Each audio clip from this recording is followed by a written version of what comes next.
The morning air hung cold over Coronado, the kind of chill that bit the skin and made breath fog like ghosts rising from the sand. Commander Sarah Ghost Martinez stood alone at the edge of the Bud's obstacle course, civilian clothes clinging to her like an intentional disguise. A gull shrieked overhead, sharp, metallic, cutting through the distant crash of waves against the seawall. She stretched slowly, methodically, every movement controlled, as if each limb carried a secret. Behind her, four young recruits swaggered in a pack, their whispers loud enough to slice the air. "What's Grandma doing here? This isn't a yoga class," one sneered, voice dripping with youthful arrogance. Sarah didn't flinch, her jaw stayed locked, but her hand flexed once, knuckles whitening. That tiny tremor exposed something fierce beneath her calm, like a cage rattling from the inside.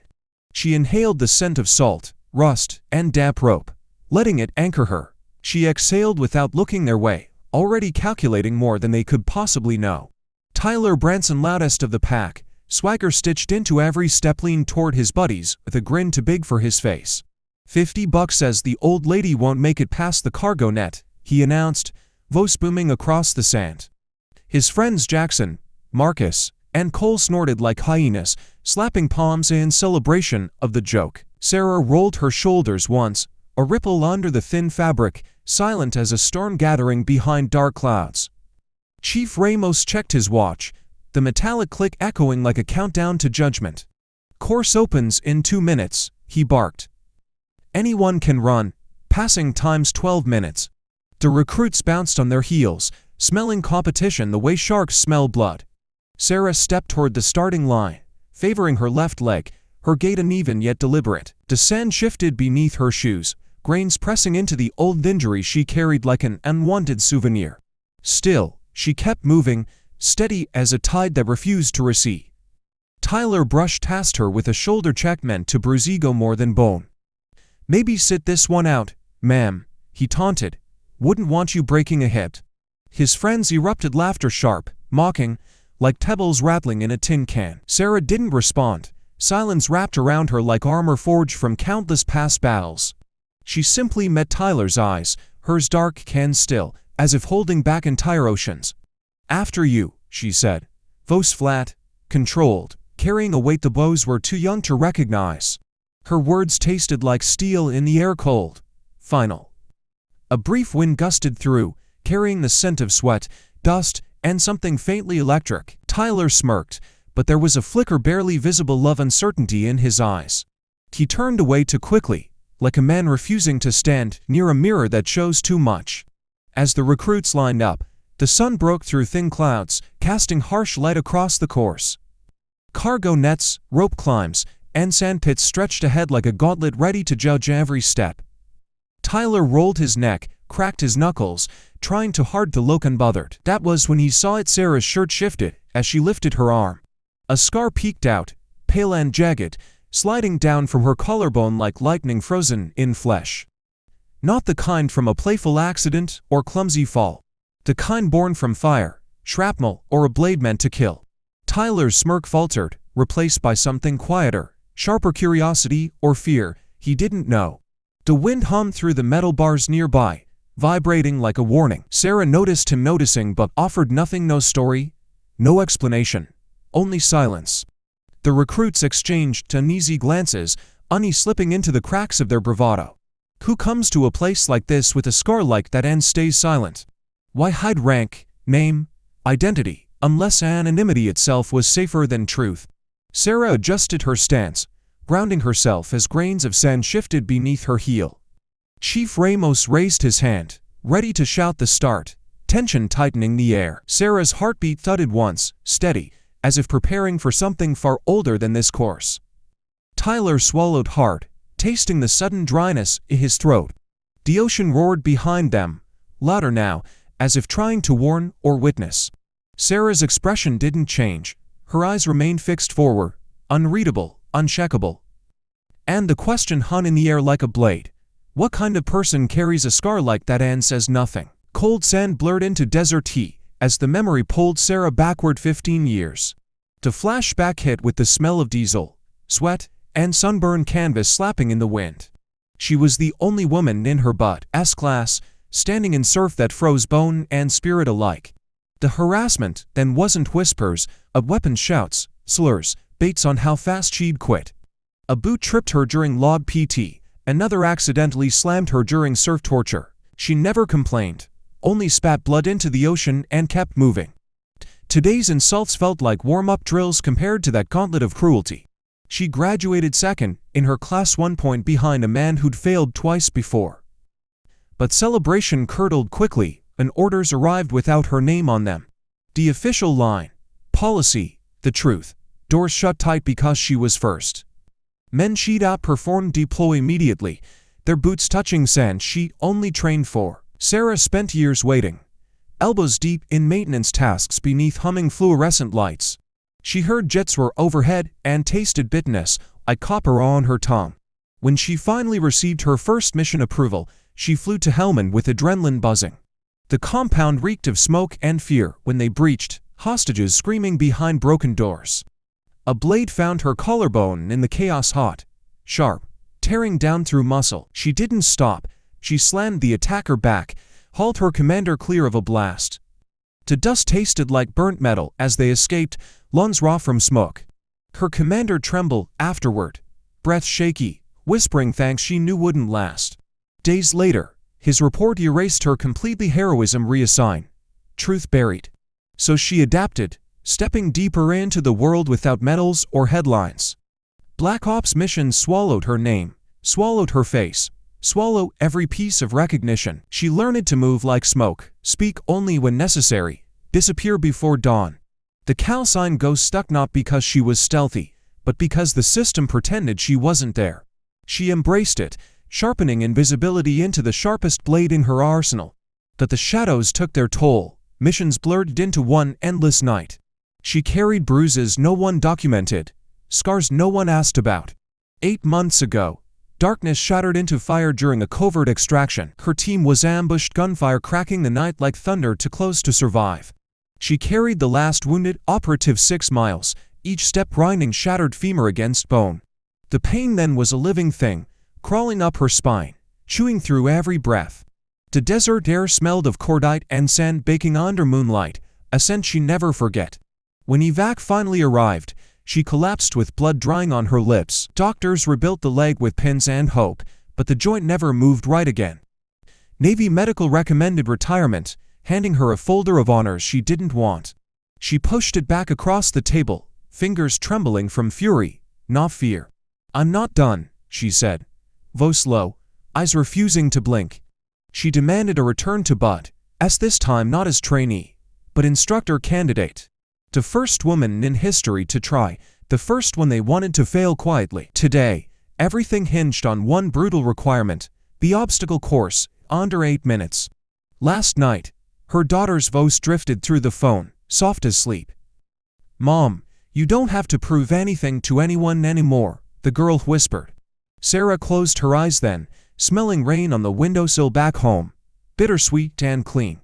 But she knew this wasn't about pride or ego, it was legacy. Every woman coming after her stood on the line she carved today. If she failed, the gate would slam shut for another generation. If she succeeded, it would crack open forever. The morning wine in Coronado touched her cheek now, cool, almost gentle. Her leg ached, her breath tightened, but her will cold like steel inside her ribs. And the question rose like a dare in her chest: can a broken body still house an unbroken spirit? Chief Ramos dropped his hand, and the whistle sliced the air like a blade. Tyler launched forward instantly, sand exploding beneath his boots, the 3 others thundering after him. Their breath came sharp and loud, mixing with the metallic rattle of chains on nearby equipment. Sarah didn't move, not yet. 3 full seconds passed, slow as dripping water in a silent room. Then she stepped forward, pace smooth, measured, almost unnervingly calm. Her footfalls barely disturbed the sand, her breathing steady, controlled. Tyler attacked the parallel bars, a frenzy, arms pumping with raw, unrefined power. He grunted, muscles straining, metal creaking beneath his weight. Sarah reached the bars and glided through them like water finding its path. Her hands touched each bar with the soft certainty of muscle memory, minimizing friction, maximizing speed. Where Tyler strained, she flowed, body swinging, legs tucked tight, breath synchronized with each shift. The morning air smelled of sweat and salt as she landed lightly on the far side.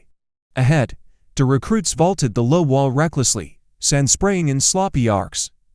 Sarah planted her good leg, rolled over the top, and protected the damaged one with practiced ease. Marcus looked back, saw the gap, and hollered, "Told you, she's already done." His voice echoed across the course too loud, too confident, too early. But Chief Ramos watched her differently, eyes narrowing as if recognizing a hidden code. His fingers curled behind his back, tension humming like a wire about to snap. Something in her pacing, her restraint, wasn't weakness at all. Tyler hit the high wall and froze for a breath, staring upward. Height, his well-guarded fear pressed against him like invisible hands. He scrambled up anyway, clumsy movements sending splinters raining down. Sand stuck to the sweat on his neck as he heaved himself over the top. Sarah reached the wall seconds later, and onlookers realized she was closing the distance. Every movement she made was deliberate: hand, foot, shift, lift, no wasted effort.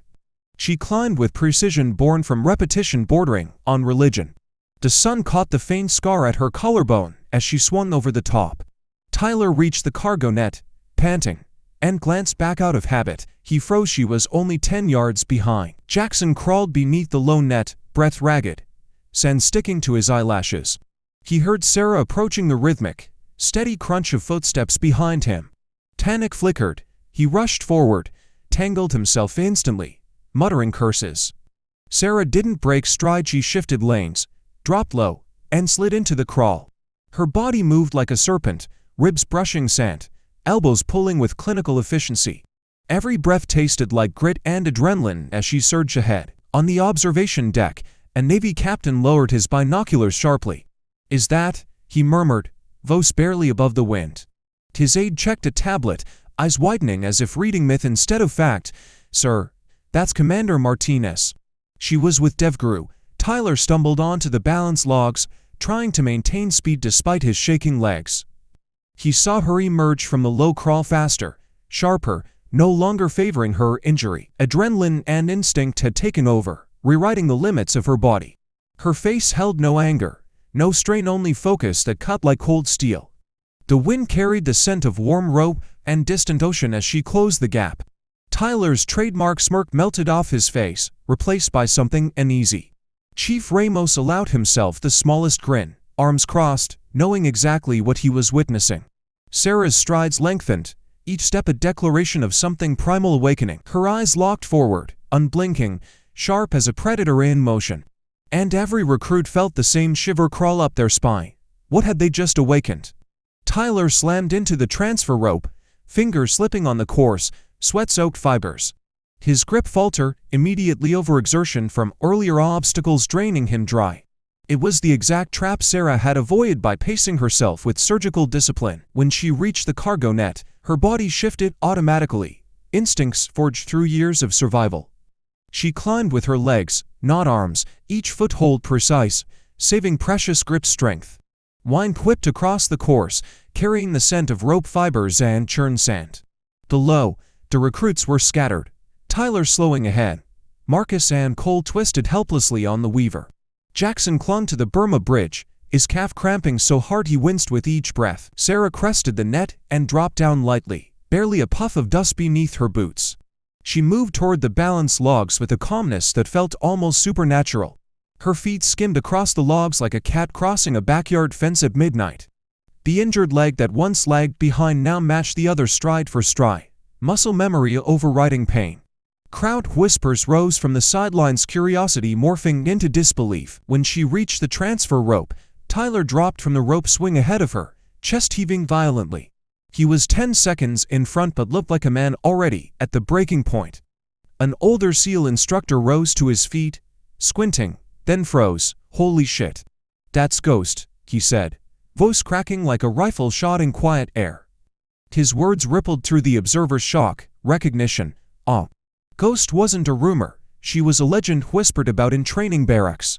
The operator who held off a Taliban assault for relentless hours. Sarah attacked the dirty name obstacle with controlled aggression, her movements tight and efficient. Her smaller frame slid between the horizontal logs with far more speed than Tyler's bulkier form allowed. Sweat beaded on her brow, tasting faintly salty as it hit her lips. Tyler pulled himself up the slide for life tower, movements jerky, desperation leaking into every step. Then he made the fatal mistake. He looked back. Sarah was 15 feet behind, gaining with terrifying inevitability. And she was smiling not with joy, but with grim, calm satisfaction. The smile of someone watching an opponent realize too late they'd been outplayed. Tyler's hands shook as he crossed the slide for life, barely catching himself from slipping. His breath came in ragged bursts, each one sharper than the last.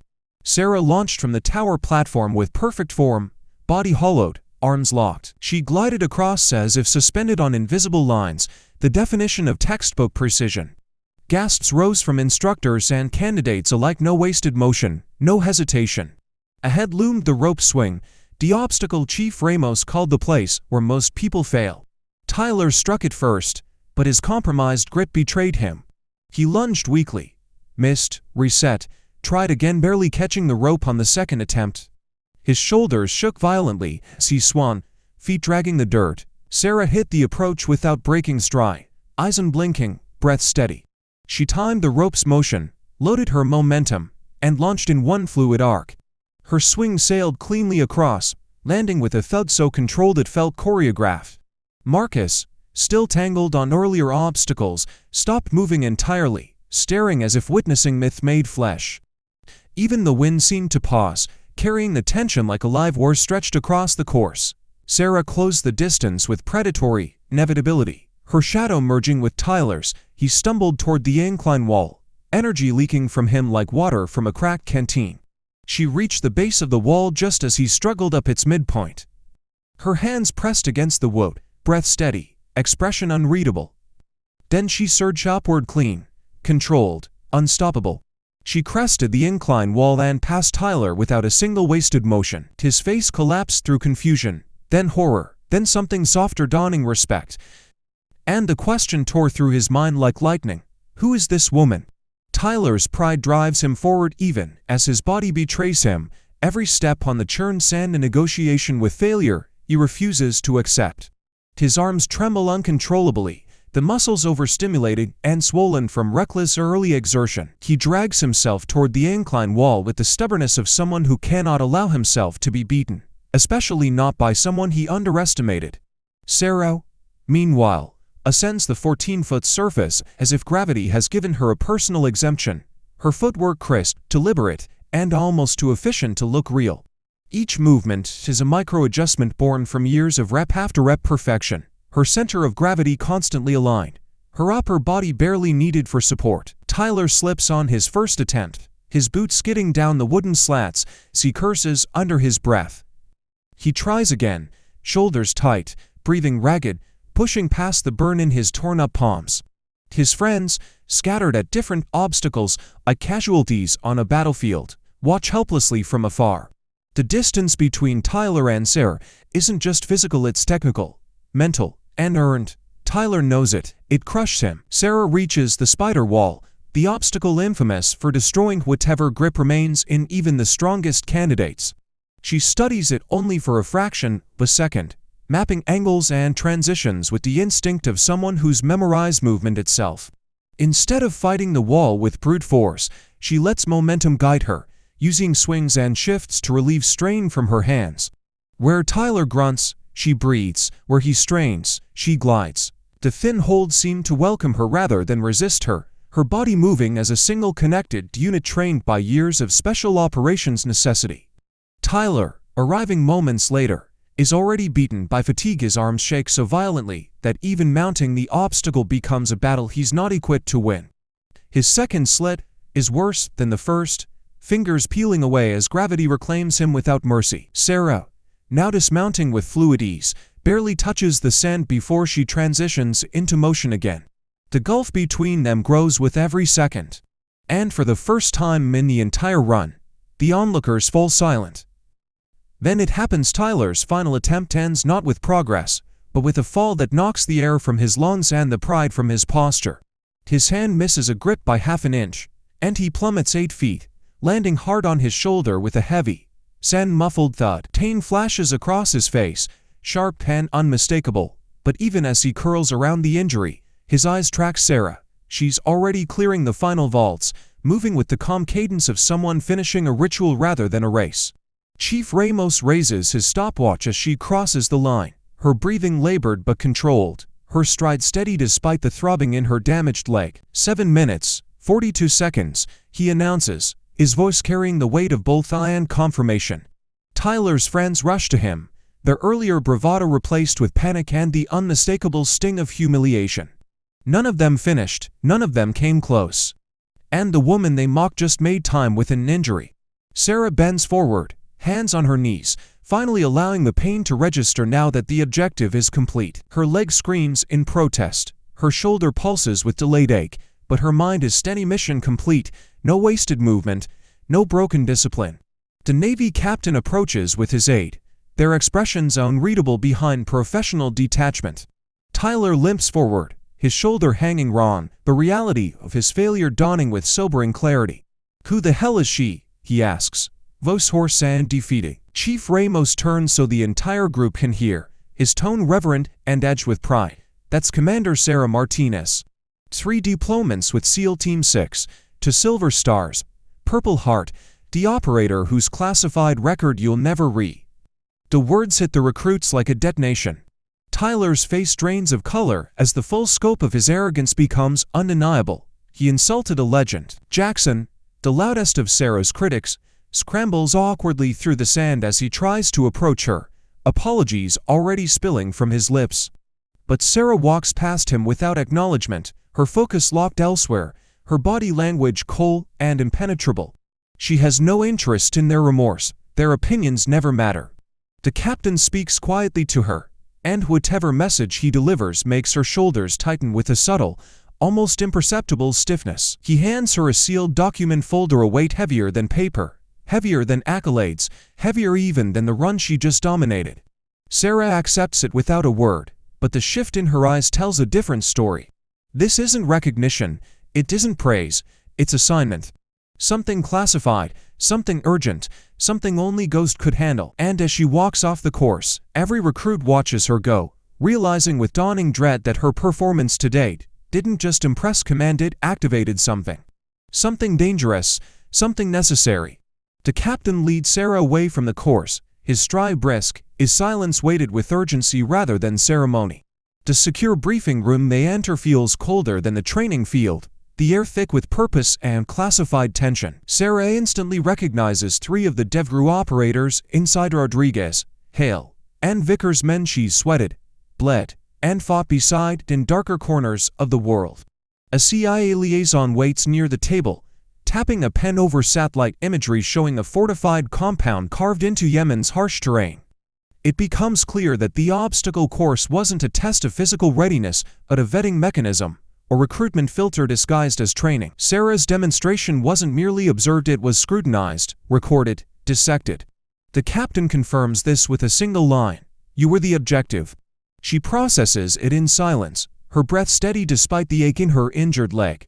Whatever this is, it's serious enough to justify deception, serious enough to call in Ghost. The mission unfolds across the table like a harsh echo from the past. Extract a female asset embedded deep in Al-Qaeda territory, a place where Western men trigger instant suspicion. Sarah's presence, her gender, language fluency, cultural training, and deep cover experience makes her the only candidate capable of surviving entry long enough to attempt extraction. But then comes the complication that freezes the room in a tension sharper than any blade. The asset is Amira Hassan. Sarah's past hits her like a blow. 8 years ago, she was ordered to eliminate Amira, suspected of treason. Instead, Sarah found the truth: Amira was a double agent feeding intel to the United States. Sarah let her escape, an act of defiance that nearly ended her career. Suspensions, inquiries, whispered condemnations of softness. Now, the same brass who punished her are forced to face their mistake. The captain speaks with quiet remorse, acknowledging Amira saved lives, hundreds of them, and now she has 48 hours left. The room shifts, the operators leaning in as the CIA liaison points to fresh intel. Amira's cover is blown, execution imminent, and she refuses extraction from anyone but Sarah, the Ghost who gave her a second chance. The liaison adds, the words heavy with unspoken irony. That the reality of Sarah's injury slices through the romanticism of loyalty and redemption. A Navy doctor steps forward with clinical detachment, outlining the brutal truth. Sarah's femur bears multiple hairline fractures, and a single misstep on unforgiving terrain could shatter it beyond repair. The mission requires a 6-mile mountain approach, followed by dense urban infiltration, then a hot extraction under fire. Rodriguez steps forward, jaw tight, his voice edged with anger. "Sir, sending her like this is sending her to die. It's not disrespect, it's fear. Fear for someone he knows is irreplaceable. Someone who has earned their loyalty the hard way." Sarah meets Rodriguez's gaze without flinching, her voice steady, anchored, and unyielding. "I ran that course on a broken leg. I'll run this mission the same way." The operators fall silent, not in agreement, but in recognition of inevitability. Outside the cracked door, Tyler Branson stands frozen, having followed to apologize, but now unable to move as the truth rearranges his world. He hears the words, the stakes, the names Amira, Devgru, orders of kill and mercy, and realizes his narrow view of women in combat has crumbled beyond repair. Inside, the captain's decision lands like a hammer. The mission is authorized but off-book, stripped of official support, safety nets, or political protections. "If you don't come back," he warns, "there is no cavalry. You're a ghost in every sense." The statement carries both respect and sorrow. Sarah reaches for the folder, her hand steady despite the storm building beneath her calm. Inside lies satellite imagery, target dossiers, infiltration routes, all the pieces of a mission that wants to consume her. She accepts it not with bravado, but with the weight of someone who understands the true cost of decisions made years ago. In 72 hours, she will either redeem the choice that nearly ended her career or die proving that compassion isn't a weakness but a weapon. Amira Hassan's life depends on her success. The integrity of Sarah's past depends on it too. She knows her body is breaking. She can feel the fracture line screaming with each shift of weight. But the mission won't wait for healing, it demands sacrifice. And Sarah, battered leg and all, prepares to give it because she is ghost. And ghosts don't quit, they finish what they start. Sarah deploys alone, swallowed by the dark interior of an unmarked C-130, the engines roaring like a prelude to violence. When the ramp drops, she steps into blackness without hesitation, the wind ripping the breath from her lungs. Her chute opens late, too late, snapping her body downward in a violent jerk that sends lightning through her injured leg. She hits the rocky terrain hard, rolling to disperse the impact, but pain explodes up her femur in a nauseating burst. Gritting her teeth, she forces herself upright, scanning for movement, predators, patrols, anything that shouldn't be there. Wrapped in traditional black widow's dress, her face hidden, she blends into the landscape as if born to it. CIA tradecraft merges with combat instinct in every step she takes. The night is her ally, but also her judge, and she has already begun to bleed. The market meeting is a ballet of precision and danger, crowded stalls, sizzling oil, the stench of sweat and spices blending into a suffocating haze. Sarah brushes past a veiled figure, their hands barely touching, a whispered code passing between them like a ghost of shared memory. Amira turns just enough for their eyes to meet, recognition, relief, and trauma all tangled together. She is thinner now, shadows carved under her eyes, a survivor living under the monster's roof as a wife, using captivity as camouflage while feeding intel to America. Sarah notes every tremor in her hands, every bruise half hidden beneath fabric. They walk apart, then converge again to alleys over where surveillance is thinner. The extraction point lies 8 miles through checkpoints, patrols, and hostile ground. Night is their cover, but it also hides danger Sarah cannot afford to miss. They move quickly, too quickly for her failing leg. By mile 3, Sarah's pace falters, pain radiating with a clarity that tells her the fractures are spreading. Amira notices, but says nothing, the shared silence of two women who have survived worse than pain. At checkpoint 2, a young fighter's eyes widen with recognition. Amira's disguise isn't enough. He murmurs into a radio before slipping away, and the entire network begins to shift like a beast alerted to prey. Sarah's heart rate doesn't spike, it settles. She makes the call Rodriguez fear, a call that could get them both killed, hide inside the enemy's own walls. During evening prayer, they move with concealed purpose, merging with the flow of worshippers, heads bowed. Amira guides them with perfect cultural fluency. Sarah moves with perfect tactical control. Inside, they slip through corridors and chambers until reaching a private room and then discover something far worse than pursuit. This isn't a terror cell. It's 3 cells meeting as one, surrounded by maps, personnel lists, and outlines of a coordinated attack on a U.S. embassy. Sarah photographs everything with calm efficiency, each click of the camera a heartbeat closer to discovery. The intel alone could shift global counter-terrorism operations for a decade. But fate intervenes in the form of a teenage boy with an AK-47, his eyes wide, his finger trembling near the trigger. Sarah doesn't want to kill him, and the boy doesn't want to die. Amira steps forward, switching to the role she's played for years: subservient wife, protective relative claiming Sarah is her cousin. It buys them 30 seconds, no more. Prayers end. Boots thud in hallways, voices rise, the compound becomes a hornet's nest stirred by an unseen hand.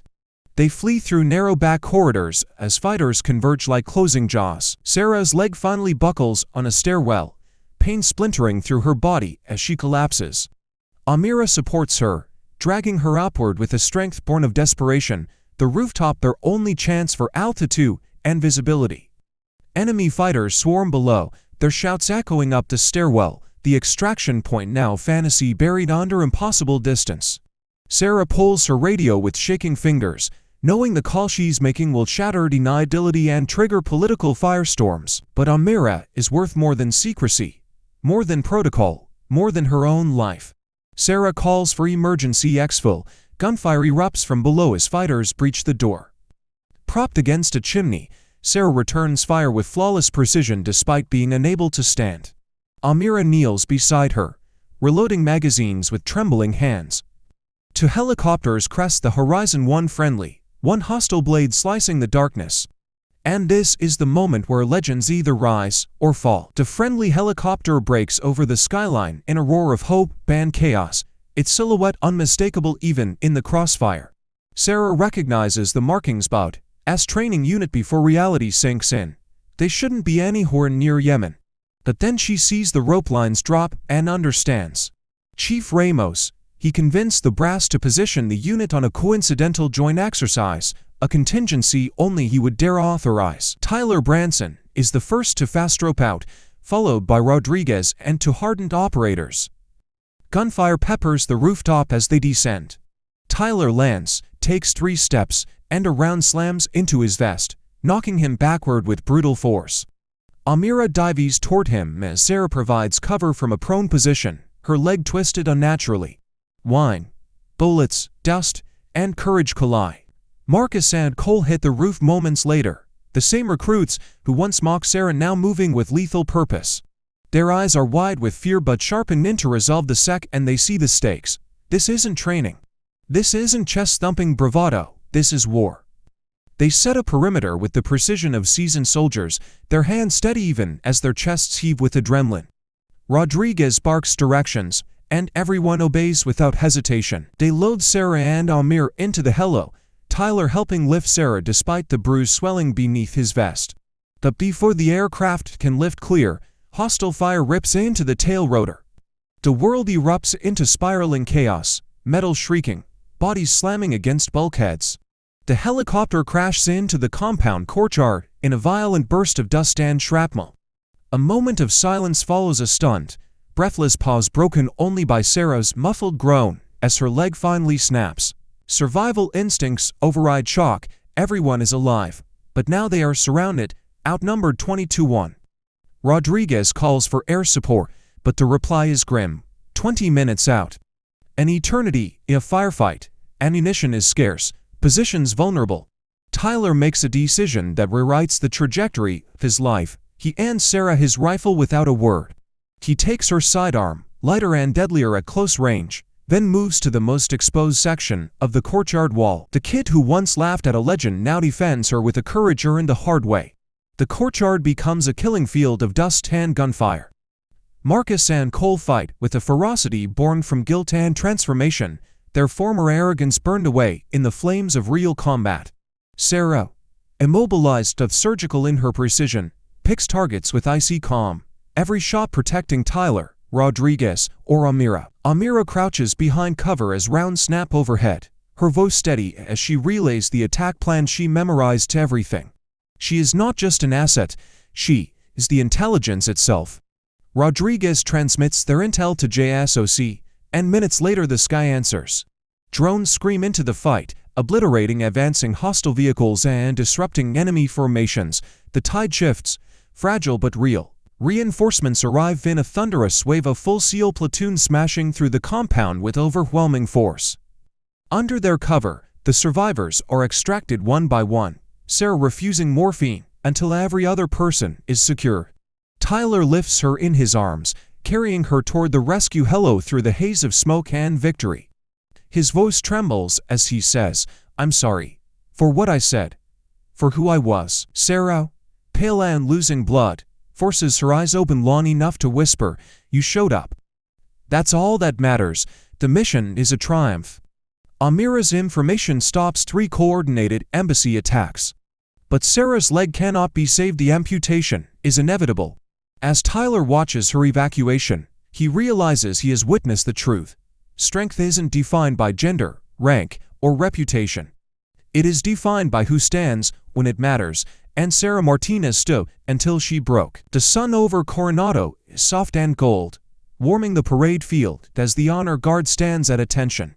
6 months have reshaped Sarah Martinez into something both stronger and quieter, a warrior rebuilt rather than retire. She steps forward when her name is called, her daughter beside her, the girl's fingers trembling against Sarah's uniform sleeve. The Navy Cross glints like captured fire as it's pinned to her chest. The crowd rising in a wave of applause felt more than heard. Tyler Branson stands in formation, posture perfect, pride radiating from the young man who once mocked her. His eyes never leave Sarah as she salutes, prosthetic foot planted firmly, body steady. The breeze carries a smell of ocean salt and fresh-cut grass, a reminder of beginnings and endings entwined. When the ceremony pauses, Sarah exhales slowly, her daughter squeezing her hand. For the first time in years, pain isn't the dominant thing she feels. Her walk across the stage is deliberate, powerful, the metallic click of her prosthetic leg rhythmic and confident. She refused a cane months ago, choosing the harder path as always, choosing example over ease. She trained in silence, early mornings on the obstacle course, pushing herself until sweat stung her eyes and the cold metal bars bruised her palms. The instructors, who watched, whispered that she moved like something reborn, not ghost, but phoenix. Chief Ramos takes the podium, voice steady, emotions anchored beneath years of discipline. He reveals her new role, senior instructor, the first woman to ever hold the position, sparking murmurs through the crowd. Sarah's daughter beams with pride, chin lifted. The recruits in the stands lean forward, seeing the shape of their future shift. Sarah stands straighter as Ramos finishes, the applause rolling over her like surf hitting shore. Among the rows of uniforms, Tyler, Marcus, Cole, and Jackson stand shoulder to shoulder, the same quartet who once sneered at Agrana. Now their eyes shine with something closer to reverence. They completed first phase, not because they were the strongest or fastest, but because they learned resilience watching Sarah destroy every excuse. Their breath catches when they see Amira in the audience, disguised in ordinary clothing but unmistakably changed. The woman Sarah saved twice now works as a CIA analyst, her life rewritten by mercy. Nearby, the Navy captain steps forward, his voice carrying across the field as he admits what few officers ever confess: we built systems that tried to erase her. The crowd holds still as he continues, but she redesigned herself to be indispensable. Even the wine seems to pause to listen. Sarah's gaze shifts to the stands where the first officially enrolled female BUD/S candidates sit together, nerves buzzing under their rigid posture. Some clutch notebooks, others keep their hands clenched into fists on their knees. All of them watch her as if she is the horizon they're trying to reach. After the ceremony, Tyler approaches, still in dress whites, still catching his breath from the weight of the moment. "I told my sister about you," he says, voice softer than she's ever heard it. "She's applying to Annapolis because of what you proved." Sarah studies him, seeing not the boat who mocked her but the man he's becoming. She removes a diplomat patch from her pocket, faded, frayed, a piece of history. She presses it into his palm. "Give it to her." Tell her the doors are open now, she says. That the standards stay high, that's how it should be. Behind them, the obstacle course stands quiet, its wooden beams catching the last light of day. It looks the same as ever, weathered, unforgiving, a crucible for ego and bone. But everyone on base knows the truth carved into its legacy. A woman with a shattered leg and unbreakable spirit ran it in 742. Sarah's daughter steps beside her, eyes on the female candidates who are running drills in the distance, their movements sharp and determined. Was it worth it, Mom? She asks. Everything you sacrificed. Sarah watches the young women climb, crawl, leap, each motion of victory she never had. Her answer comes without hesitation. Every second of pain, every battle, every scar, she says softly, while tugging at her hair. Yes. The word lands like a promise, echoing across Coronado. 5 years later, the obstacle course hums with the rhythm of boots striking dirt, chalk dust hanging in the warm Coronado air. A young woman in her 20s surges through the final stretch, muscles burning, breath sharp and controlled as she dives under the last barrier.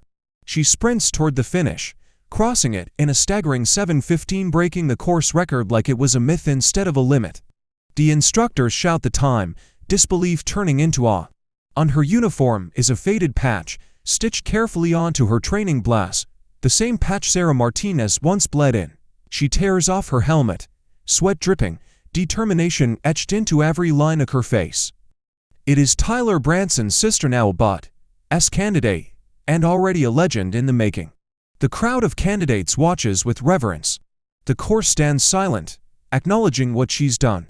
Sarah waits at the finish line, her stance steady, her prosthetic leg gleaming subtly in the sunlight. There is no pity in her eyes, no softness, only the iron authority of an instructor who earned every ounce of respect long before titles caught up.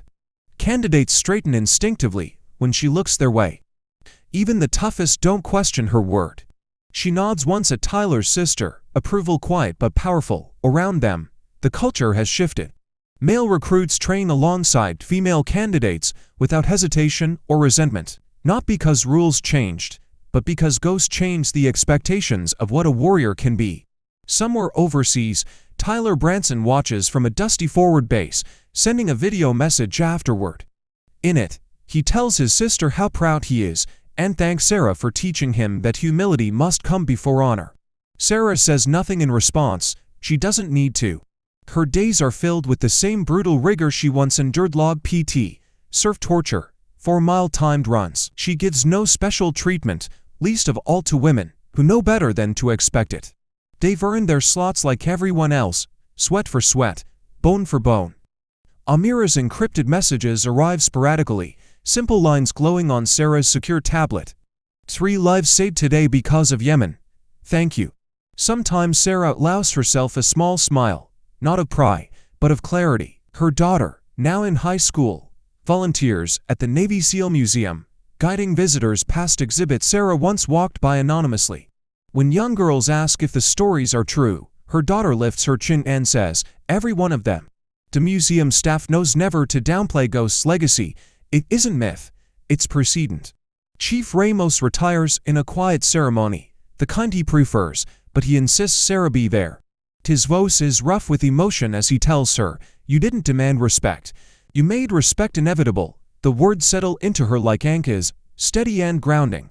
Recruits whisper about the infamous 10-second moment, the instant Tyler and his friends realized who she was. It's become a cornerstone of Bod.s culture, a cautionary tale against arrogance. Assumptions get you killed, instructors say, ask Ghost's class. The female candidates carry the story with pride, not as proof they belong, but as evidence they don't have to justify their presence anymore. Sarah walks the training grounds with calm confidence, knowing the next generation isn't fighting her battles, they're fighting their own, because she cleared the way. As the sun dips low, casting long shadows across the sand, Sarah returns alone to the obstacle course. The beams creak in the evening breeze, familiar as old scars. She begins the run slowly, body aching, each movement a conversation between will and memory. She climbs, crawls, rolls, pushes her muscles protesting, her prosthetic foot thudding steadily against the terrain. Time becomes irrelevant, swallowed by the rhythm of effort and breath. When she reaches the final stretch, Pain blooms sharp through her residual limb, but she pushes through anyway. Because finishing still matters, because someone, somewhere, is watching. She crosses the line and exhales, not victorious, but fulfilled. They tried to make me invisible, she thinks. I became legendary instead. Not for me, for all of them. Her shadow stretches behind her as she walks away, long and unbroken, guiding the path for everyone who will follow. If this journey moved you, inspired you, or made you see strength in a new light, then don't stop here. Follow the channel and stay with us. More stories of courage, resilience, and unbreakable spirit are coming. Your support helps these voices echo even louder. Stay sharp, stay brave, and join us for the next mission.